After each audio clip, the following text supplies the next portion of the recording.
Today's little presentation is a very succinct little outline of the HAT and what's been happening in the last literally 6 to 12 months, although the story does start a little bit earlier. And I'll just see. So today's little overview is going to look at what is this new expanded team. Some of you I've already spoken to, and hopefully some of you have already met some of the members of my all-expansive team in the corridor, or they've been hiding and not trying to answer some questions. What are those roles and responsibilities of that new internal group that we've got, the HAT? What we perceive are the benefits for you, because we are seeing some of the benefits within the organisation, and what might be the next steps that you'll probably also see as a result of this group. So over the past 3 years, and I've actually been in this position now as 3 years as the HAC, the Health Assessment Coordinator, the organisation as a whole has been actually undertaking more of its own human health assessments. Traditionally it was 100% with the Office of Chemical Safety with the Department of Health, and that's changed, hasn't it? So we've been doing some more in-house, and we've also been utilising some of our external consultants in the space. OCS does not exist anymore. Okay, so the organisation that we've utilised for many years, the Office of Chemical Safety, does not provide any more health assessments for the APVMA. It's been an interesting separation. That occurred as a result of the 1st of July. The separation has been taking a long time to get to. In some ways it's felt like a bit like a divorce. I feel like we've got the house, the kids and the shaggy dog. Not sure about the rose-handled steak knives, nor the controls of the instructions for the telly yet. So there's still a little bit coming off from the separation, but we're almost there. Now you'll still see the name OCS if you go on the website, and that reflects some of the readjustment that the Department of Health have gone through, and you'll find that the NICNAS will actually sit under this new organisation or entity called OCS. Some of the websites have not been updated, so you still see stuff indicated as coming from the Office of Chemical Safety assisting us. And that's just a bit of a transition for the Department of Health to update their website. Our new business model will utilise both in-house and external toxicologists. I'm delighted to see there's a few of our external scientific reviewers, our ESRs, here today as well. And they provide a valuable service for this organisation. So we've expanded the team. And in the last 4 months, so these things have been happening quite quickly, we've expanded from 3 staff to 9 staff, and we are currently seeking an additional 4 senior toxicologists or scientists in this space. They just don't exist just in most of the advertising. We are having difficulties finding these quality people, short of me raiding the TGA, Fazan's, NICNAS or wherever, and losing friends. We have to be a bit more eloquent in our capture of staff. But we're hoping to have about 13 staff in total towards in the new year. And that'll provide an excellent core group of people to assist in the health assessment of all your assessments. Karina was very clever in this way. We've actually welcomed Dr. Utzmuller, who's some of you may know from Food Standards, and he's been there for about 10 years as the principal toxicologist, and we've netted him for about 2 years to assist in both the development and the quality assurance that's associated with our team. And that's a great win before he retires. Utz can't join us for a moment. He's actually at JECFA in Rome. That's also part of our international engagement as a group. As I mentioned, we have a number of external scientific reviewers that have joined, you could say, our panel of experts. And these people represent some of our quality national and internationally gifted toxicologists, occupational health and safety experts, industrial hygienists that also help to provide our assessment work within the organisation. These people are providing assistance both on new actives, new products or variations to your products, including and also some of the special work health and safety aspects associated with permits or some new things in terms of variations to products itself. I'd just like to put into here that these experts are valued by the APVMA. They are also participating as consultants in the wider community, so you can actually utilise them if you can find them. We won't tell you who they are. And I'd like to make sure that you should rest assured that your data does not leave this country. I think it's very important to know that the security of your information does not leave this country. So these experts are Australia-based only. So we're not going offshore at the present stage, and I don't think that's the intention at all to do so.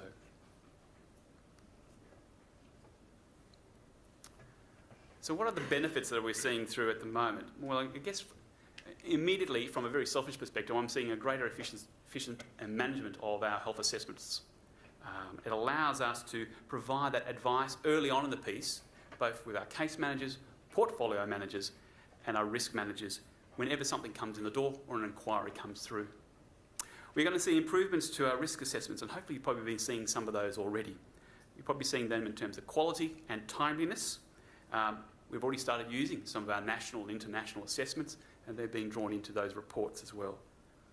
And importantly, I would like to absolutely make a vouch for it, you will not be seeing any more 300-page assessment reports across your table. They're going to be down that lower end of it, and they're going to be fit for purpose.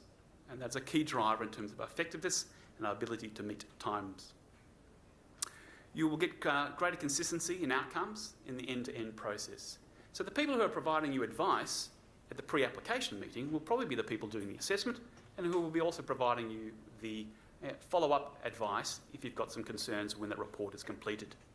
And that should provide a better continuity in information that's provided to you, and for the industry as a whole, if you've got products similar to your own in terms of consistency, in terms of label statements that affect human health and safety. As I mentioned, we've got a better interaction with our risk assessors and risk managers, because it's easier to walk down the corridor now and ask them the question. What do you mean by Bell infusion of bananas? Instead of making assertions that the next aerial application will be exactly the same as a helicopter. Some of these aspects will come into greater detail later on as we probably improve that quality of those reports such that they're fit for purpose and less going around in circles as we try and answer your questions. As I've mentioned, we're using the high quality externals to provide our help, and that's helping us to meet capacity in sometimes these quite demanding periods of time. So the core model is to have our internal house nicely set up with about 10 to 13 people, and are utilising our externals to provide some of that stopgap during those highs and lows. But they'll always being used, we will always be using some of our externals for some of our assessments. All right, some of the roles and responsibilities as a result of our separation, divorce, if you like to call it. We will be now responsible for all toxicological and work health and safety assessments for new active constituents, new products, variations to your products, and permits. We do the lot. Okay. We also provide pre-application assistance. Occasionally, we might pull in an external consultant that has a certain unique set of skills or capacity to answer a question. We've seen some today, yesterday, some of the work on biopesticides. This is a bit of a challenge for us, and we're learning as quick as we can. There may be some advice out there that could assist us in this process. We provide all the ad hoc advice to applicants. So if you've got a question as to what module is required, does my product need assessment? Risk managers asking the same question, does it need an assessment? Can we move forward on that one? Consumers will often ask the question, my husband's got a lymphoma, is it related to my exposure? That was just last week. Industry, in terms of what you were looking for, in terms of are my new biologicals going to be treated exactly the same way as I would do a chemical review, or a chemical assessment, I should say. And government, we do provide a fair bit of information and assistance in this area. Things you probably don't see, like the new test guidelines that might be coming out of the OECD. What's Australia's position on that? We've worked quite a lot with the department, for example, in the last, it feels like 12 months, with Tim Karlov in particular, about GHS.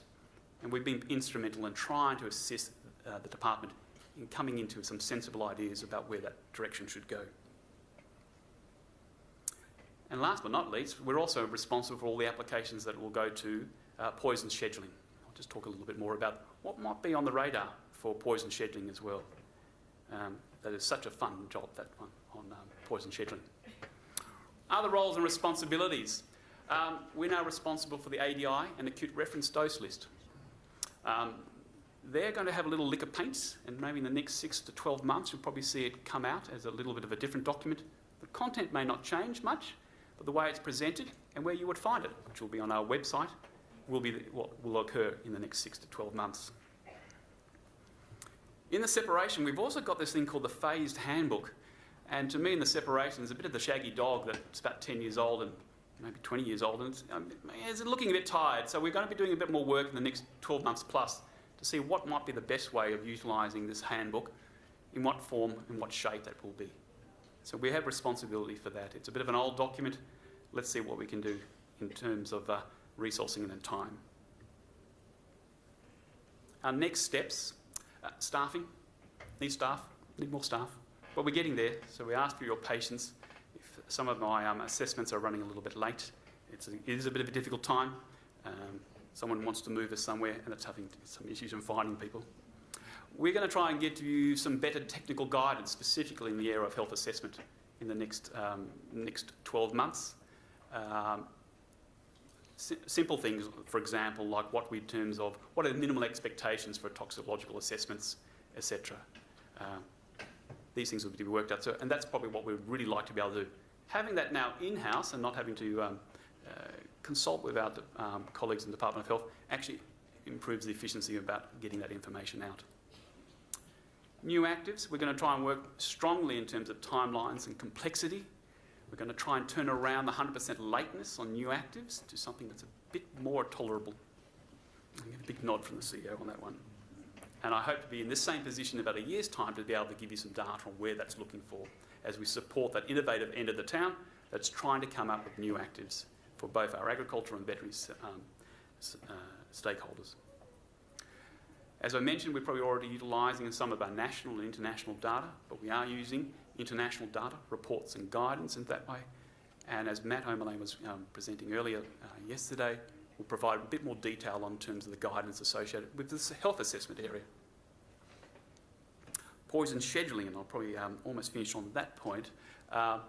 There is actually a forum occurring on that poisons scheduling, the medicines of poison scheduling, coming up in the next few weeks that members of both the ag and veterinary societies have been asked to attend, and we're participating with it. This is a bit of a reform agenda that's occurring as a result of input from both the departments of health and agriculture to improve scheduling. No one needs to be reminded that 4 monthly windows of opportunity makes it very difficult to work through our processes, meet our timelines, let alone to meet your seasonal demands for new actives and products on the market. We're going to be working closely with our reform group at the Department of Health to try and expedite something in this space. It's a bit hard to tell what they're up for, whether it's a nice new document or is actually real substance of that area. And finally, we are actually going to be moving towards better quality and timelines and transparency. Just give me a little bit of time to settle the team in, get a few more people in, and I think we'll probably be seeing some benefits showing in our statistics in terms of how quickly we can turn things around and there's some of that consistency and timelines from there. So that's really essentially it, a little snapshot of the health assessment team. If you want to see a photo shot of them, we'll be up in the conference room afterwards if you'd like to have a chat to myself or to meet some members of the team as a result of that one. So thank you very much. We're looking forward to working with you over the next year.